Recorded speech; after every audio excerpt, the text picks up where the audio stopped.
Hello, great ones. Welcome to the relaunching of my YouTube channel. I just completed season 1 during the whole pandemic of the Living Me Great podcast, and I am transferring all the episodes over to my YouTube so that my new YouTube audience gets a dose of what my content is about. Please like, share, and subscribe, and enjoy the show.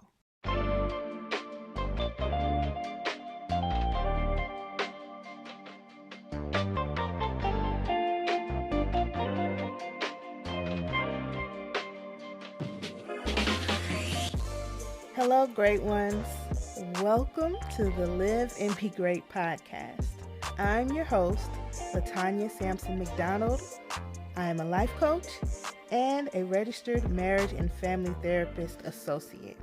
And this podcast was created to motivate, educate, and inspire all to live and be great. On today's episode, I want to talk to you all about trauma. When it starts, how to recognize it, and what you can do to begin to heal from it. I chose this topic because I think many people underestimate the power that traumatic events in our lives affect the decisions we make daily and our perception of the world. I talk a lot about permission in conjunction with trauma, and I want this episode to empower you to give yourself permission to address your trauma and heal from it. Now let's start off by defining what trauma is. Trauma in the dictionary is defined as a deeply distressing or disturbing experience. Now, I know from my own experience, I, as well as many other people, believed at one time that trauma began once you can talk and understand what you're saying and you're able to articulate your thoughts. Can you experience trauma? So let's say that's around maybe like 4 or 5 years old. Pet dies, a loved one goes away, our first day of school after being home for so long can be traumatic, right? But what many don't know, and I didn't know until I started going after my master's degree in psychology, that trauma actually can be felt and you can experience it while you're in the womb. For example, I've worked with clients from various different cultural backgrounds that experience or are battling, I should say, depression. And a lot of those clients have been battling depression since they were school age, 7, 8 years old. Now, these kids and the adults that I work with, you don't just wake up and all of a sudden you have depression, especially for the ones that started noticing symptoms at a very, very young age. 9 times out of 10, actually, I should say 10 times out of 10, when I would ask them about their experience with their parents and them asking their parents about what was happening around the time their mom was pregnant with them, you hear stories about, their mom maybe not being ready for a child, or their mom having to raise a child by themselves, or just not being able to afford a child. I have them ask their mom straight up, were they battling depression during that time? And 10 times out of 10, they were. So from early on, before you can even talk, before you even can open your eyes and breathe oxygen on this earth, you can experience trauma. And it can set the pace for your life. But what knowing about where it comes from, when it starts, how it's showing up in your life, that is often the key to your healing from it or your coping with it. What knowing about when your trauma started, what it does, when it shows up in your life does is be the key to healing from it. Recognizing your trauma is so important. Addressing it, I should say, is so important. And it can often be what is the make or break in your life. You know what? The person who just can't catch a break and the person that has it all but still feels like nothing has in common, it's trauma. What would it be like? Actually, I think many people have seen, like, there's so many celebrities that have overdosed, committed suicide out of nowhere. And these people were genuinely happy people. I mean, so you thought, based off of how they showed up in the world. And then they're out of here. And people often don't see it coming. Not addressing the trauma and healing from it, anyone can end up there. Getting to the point where all you've worked for, you've put your trauma behind you, kind of just like tucked it away and, put on this facade as if it doesn't affect you. Yet that trauma could be the reason why you can't stay faithful to their spouse, or the person who is cutthroat in the office and always trying to achieve something, or the person that is always trying to look perfect in front of everybody, but deep down, like, none of these things are filling that void that they have. That is unresolved and unaddressed trauma. You try to find superficial things that society deems as successful, or boost your ego based off of what society determines as having it all and having it all together and everything going good for you. That's what happens. Trauma. Unaddressed trauma. So it's important that you recognize it, you address it, you use it as fuel to motivate you, right? To look back and remember what you've gotten through, not just gotten over, but gotten through, because it's more important to get through and work through what you do so that the cycle doesn't continue. So you don't end up with everything you want, that $1 million house, or that house on the hill, or the family, and your favorite job, and everything you always wanted or thought you wanted or thought would bring you happiness. So you don't get there and feel like nothing. I promise you, I have so many stories about trauma and how it's affecting, or it has affected, people's lives. And it was my husband's, I have to thank him, his brilliant idea when I was trying to figure out how I would address this topic, to give you all like case studies and scenarios of trauma and the effects that it has. So, I could personalize this topic and help educate you guys in a relatable way so that you understand what it does and how it can benefit you to address it and heal from it. And I honestly think throughout the time doing this podcast, the Live and Be Great podcast, I really want genuine happiness, fulfillment, and inspiration to be what everyone who listens to this podcast gets out of it. But I cannot lead you astray by not truly giving you the tools that you need. And yes, maybe trauma can be looked at as that medicine or that scar or that wound that you don't want to acknowledge, that you just want to leave behind you and pretend like it didn't happen, like a lot of people do, or a lot of people have, honestly had to do to survive.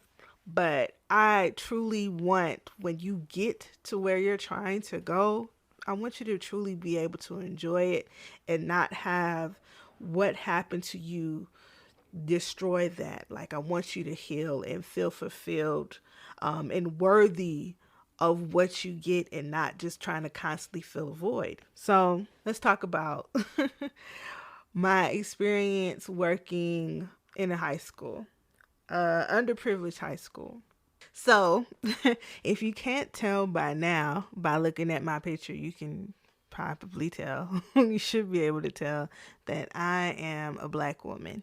And I don't want to place any stereotypes or statistics or anything like that. I just want to give you the truth from my experience. Working in an underprivileged neighborhood, a lot of the students didn't have access to therapy, but were constantly exposed to some sort of trauma, being in the neighborhood, be it gang violence, homelessness, not having a parent in the home, or being in a foster care system, and of course, just regular family homes, you still experience trauma.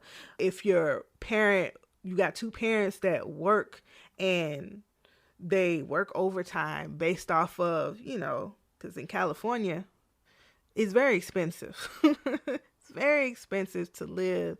So a lot of people are overworked, and they don't necessarily have that time to truly sit down and check in with their child and their emotions, because they're too busy trying to keep food on the table. And once you have a child, they become number one. So a lot of times you neglect yourself, and your child also gets the short end of the stick. A lot of people think, not just African American people, but a lot of people think, period, everyday working class citizens that have children and have a family, they have this perception of, okay, as long as I get you in school, have good grades, there's food on the table, there's clothes on your back, boom, I've done my job as a parent, but it's way, way more than that. And if more people really even took a look back at their childhood and what they lacked in emotional stability and learning how to be emotionally intelligent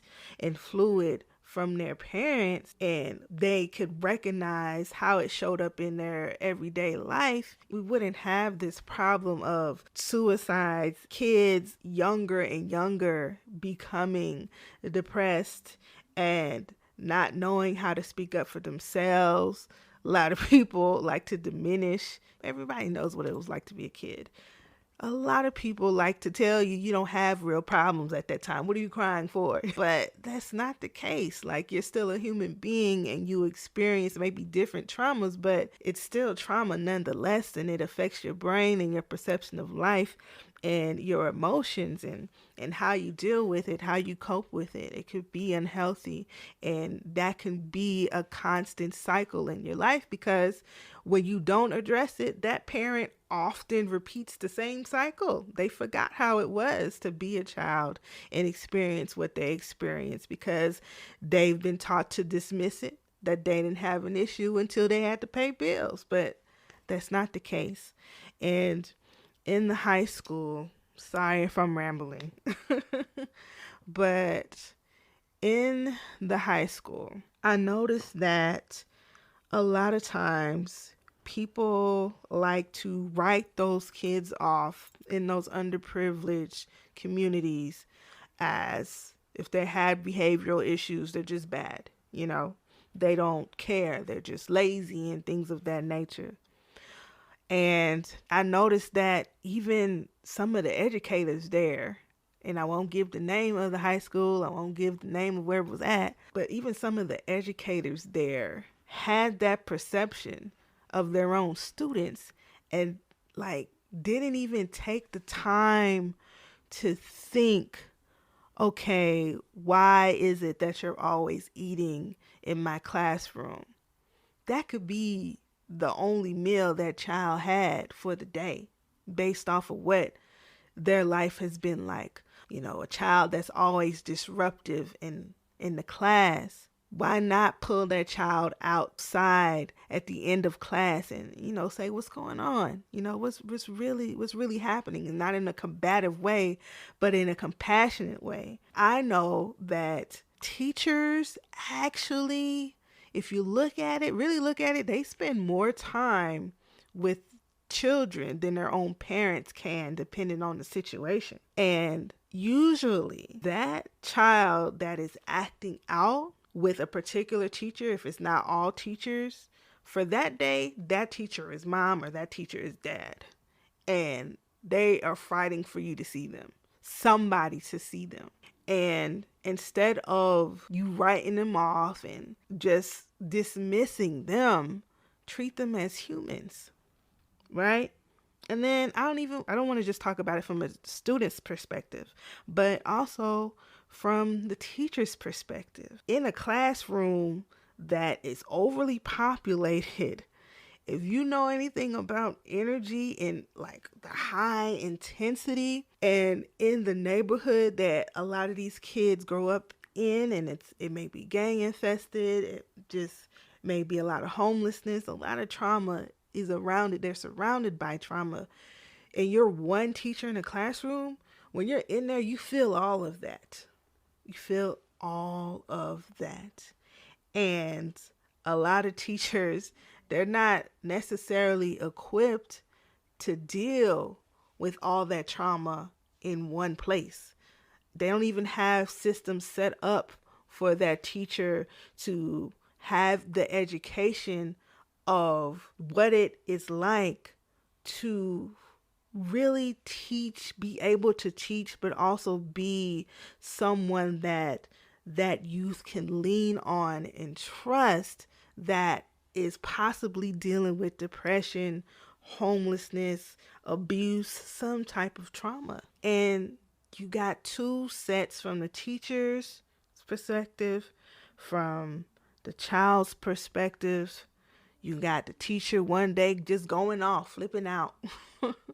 And you have two people that may have similar stories or have experienced trauma, but can't see each other because neither one has gotten the chance to just be and express themselves. Now, on the parent side, I've had students be afraid to even let their parents know that they're in therapy. I've had parents who, their child stopped talking to them and they put them in therapy, but yet they don't want to go to therapy. But 100 times out of 100, the parent is usually the link to whatever the child is going through emotionally. And for example, say we have a parent that is a single mother and her child used to be a straight A student, and all of a sudden, there was a death in the family, and the parent is just like, okay, well, that happened months ago. You should be fine. Whatever case may be, you're a straight A student, whatever. You got the latest Jordans, you got iPhone, you can get your hair done every 2 weeks, you should be good. Like, what's the issue? I've had, this has happened. This is, I'm picking from actual true stories, but I'm combining it into one. And my first thing that I do, right, is, I talk to the child about their experience at home. A lot of times, I got an uncle that's an alcoholic, my dad, he works too much, or mom, like let's say the grandmother died or the maternal grandfather died, and the relationship between, the child that I'm seeing and the the grandparent that died was super strong, and the child tells me that the relationship between their grandparent and their mother or their father wasn't so good, right? A lot of times that resentment shows up in the parent and child relationship. And what I like to do, once I hear that, first thing I do is I want to connect with that parent, because the reason why they can't hear their child's pain is because their pain and what they went through as a child is screaming louder than anybody else's pain. So they can't see it, And I get that parent in my office and I ask them about their childhood. And 9 times out of 10, they immediately begin to cry when you ask the right question. Because what I do is I go ahead and connect the dots, because I've seen where, I was taught to be strong and to pick myself up and to keep going. Or, like I said earlier, the dismissal of your childhood emotions. If the parent is dismissing their child's depression, guaranteed that parent's depression was dismissed as well. Nobody gave them time to grieve or to feel, or gave that young version of that parent a chance to be heard. Now, once you unlock that door, now that 7-year-old version of that parent has a voice, they can now see where their child is coming from. And it works like magic every single time. So the truth of the matter is, hurt people hurt people. Like, that's usually what it is. It sounds cliche, for those who have heard it and, not really paid attention to it, but it's the truth. There's always a direct link. There's always a why. As therapists, we always have to be looking for the why you do it. Not that you do it, but why do you do it, in order to help our client, assist our clients, guide our clients to healing. Have to figure out the why. Okay, so let me give you another example. So say you come from a family of doctors, lawyers, prestigious, went to Ivy League schools, top of their class, and you got a child that decides that's not them. That's not what they want to do. They want to do something else. And their parent is threatening to disown them because they won't carry on the legacy. This story probably sounds familiar to you, a lot of you. Some of you probably lived it or are living it right now. And, so the child wants to do something else. They want to be an artist. They've seen how continuing the legacy based off of their own perception, watching their parent come home angry, seeing their parent maybe light up when music is playing, or if they see an art piece or they're dancing, like they see happiness there. But when it comes to work and carrying on the family legacy, they're like, they're not happy. They have an attitude every time they come home. They barely spend any time with me, and I hate it. But I love art. I want to do this for the rest of my life. And that parent doesn't support their child. The reason for that is, and a lot of people think that their kids don't notice them. Your parent probably didn't think that. Like, they notice and they see a lot.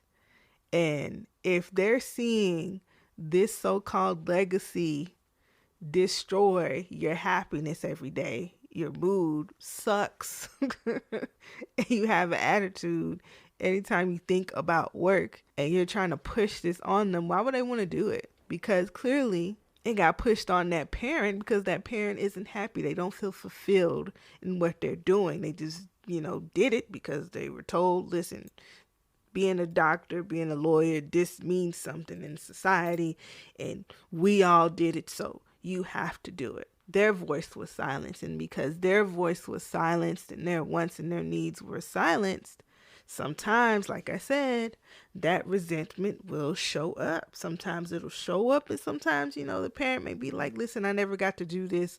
I support you. You do it. I wish somebody would have supported me. Now, if a parent does that, they have addressed their trauma and realized how it showed up in their lives and have done what they needed to do to heal from it so it doesn't repeat itself. The parent that is now repeating the cycle and dismissing their child's wants, it needs to be something different, to do something different, and to have a life of purpose that doesn't fit the mold of what the so-called legacy is. That is a parent that has not addressed their trauma. Now, let me back up a little bit quick.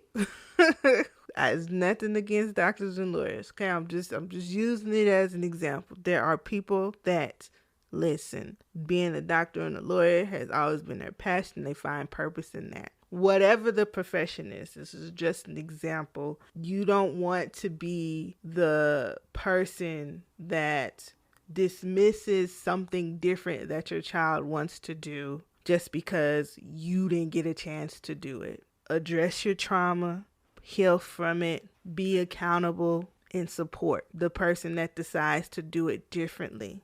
I can go on and on and on. I have so many stories.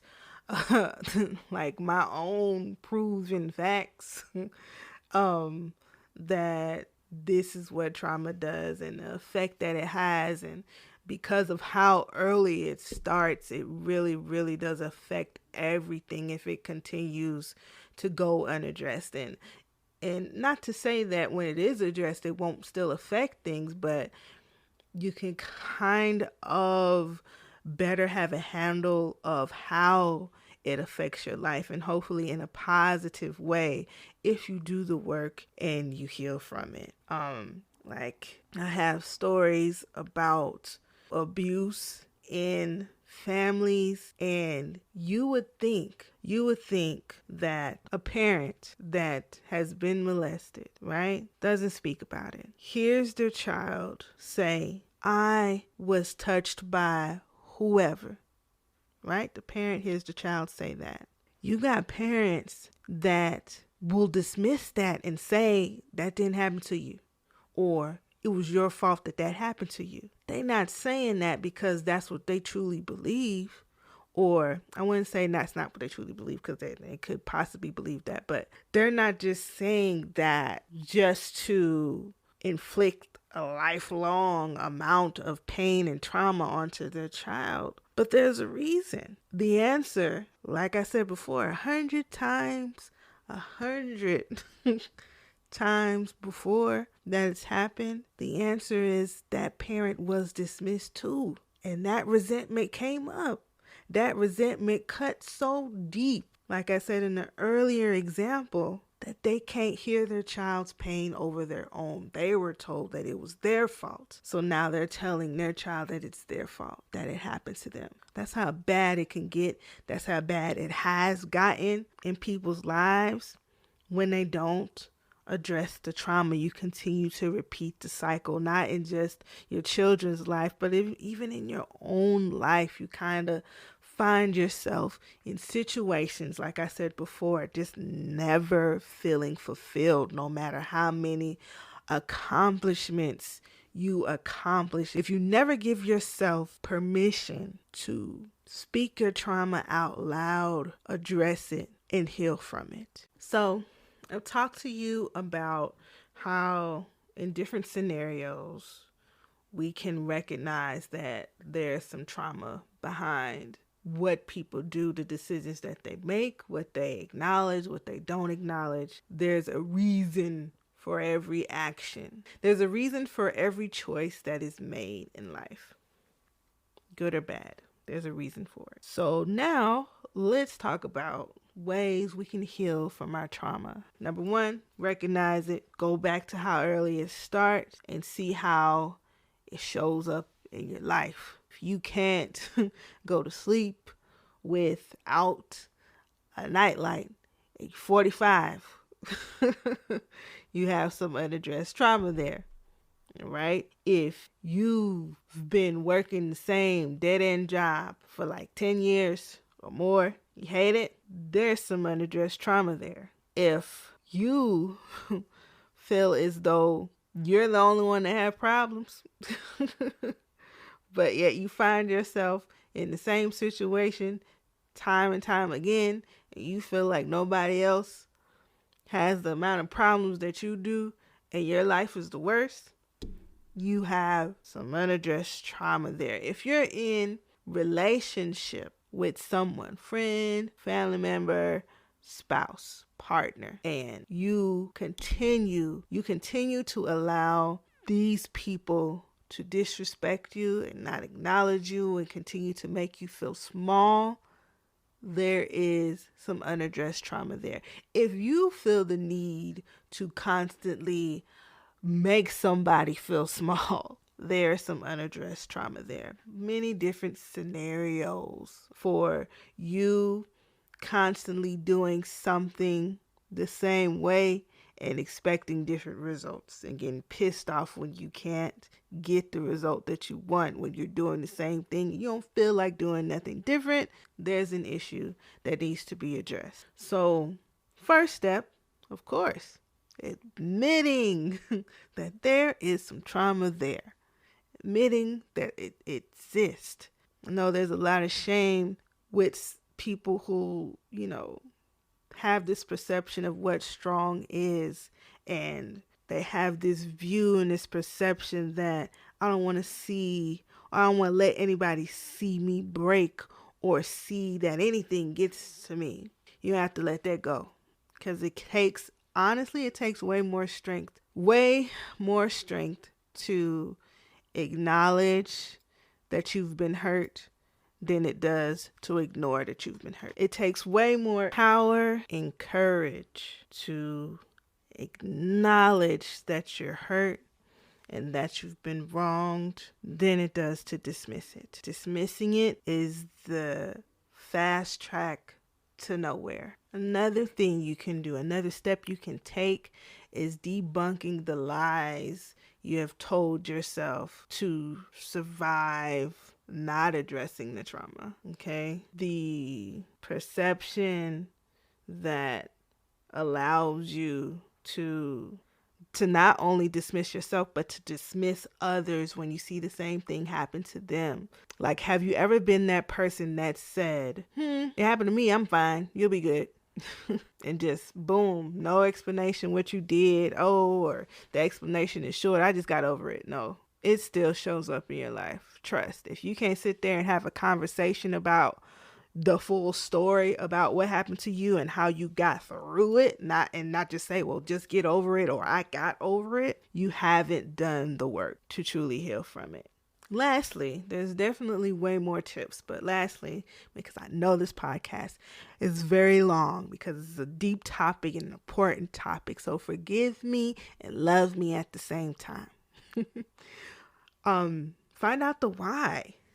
Find out why this is a reoccurrence in your life, or this still affects you, or why did this happen? The truth. Check the facts about your traumatic situation. Don't just result to, I deserved it, or it was my fault, or whatever you told yourself to just get over it. But debunk it and find out the why. Ask questions that you've never asked before.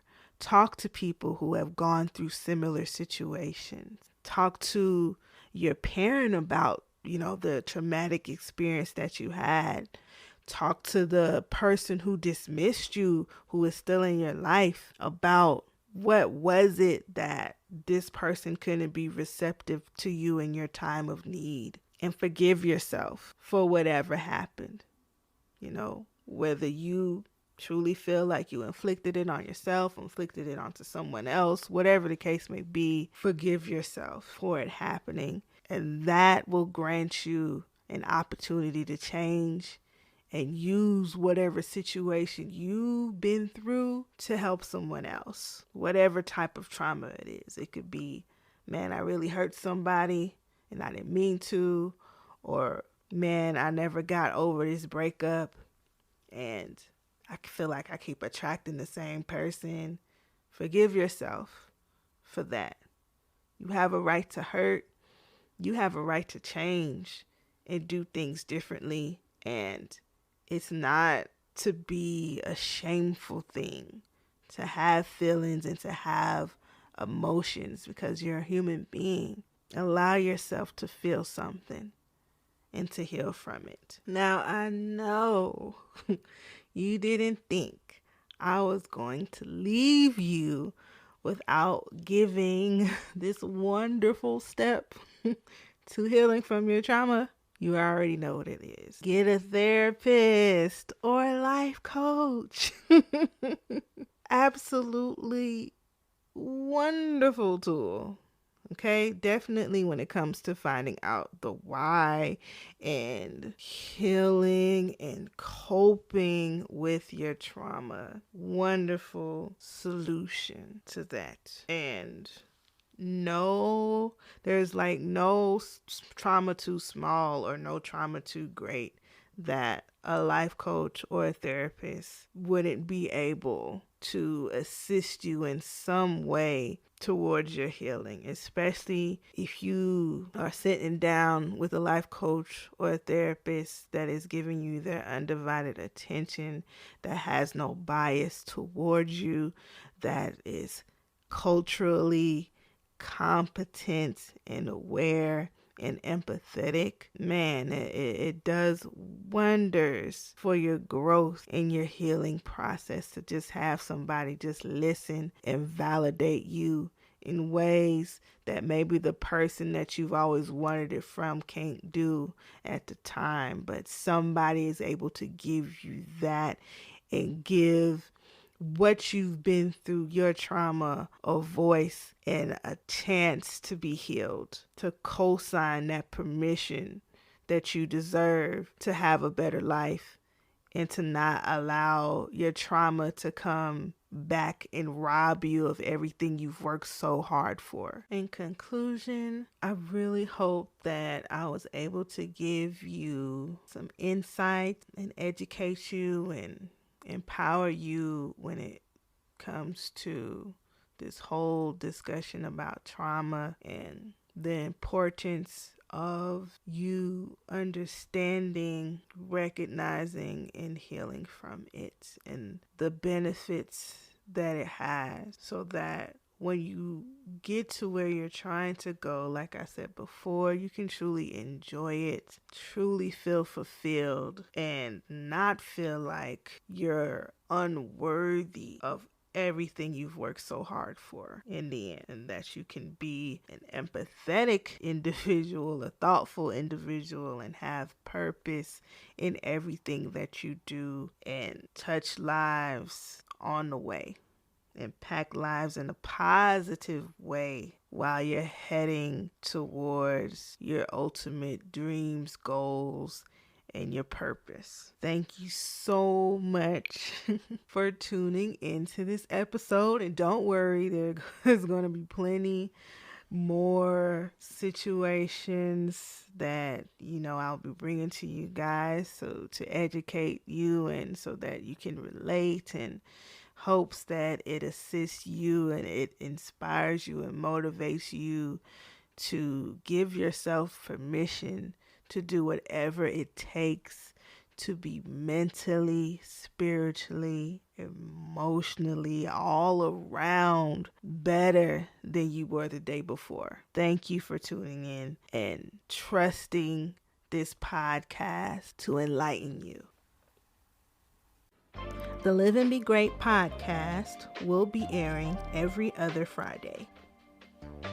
If you have truly enjoyed this podcast, thank you. Thank you for listening. Thank you for giving Live and Be Great a chance. Please feel free to share, like, give a review, subscribe on whichever platform that you're listening to right now, on iTunes or Apple Podcast, Spotify, Anchor, as well as Google Play. The Live and Be Great podcast is strictly crowdfunded, so if you are interested in becoming a supporter, you can click the link in the description, or you can go to liveandbegreat.com and scroll to the bottom and donate to the Live and Be Great podcast today, so I can continue to give you good and motivational content. Thank you all for listening, and don't forget to give yourself permission to live and be great.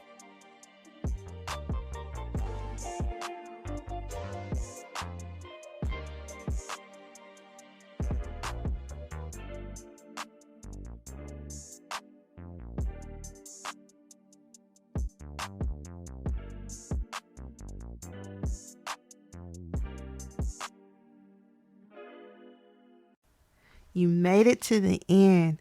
Thank you so much for tuning into my YouTube channel, Live and Be Great. This channel will produce content that is both podcast and on-screen style. So if you're interested and you enjoyed today's show, please like, share, comment, and subscribe. See you soon.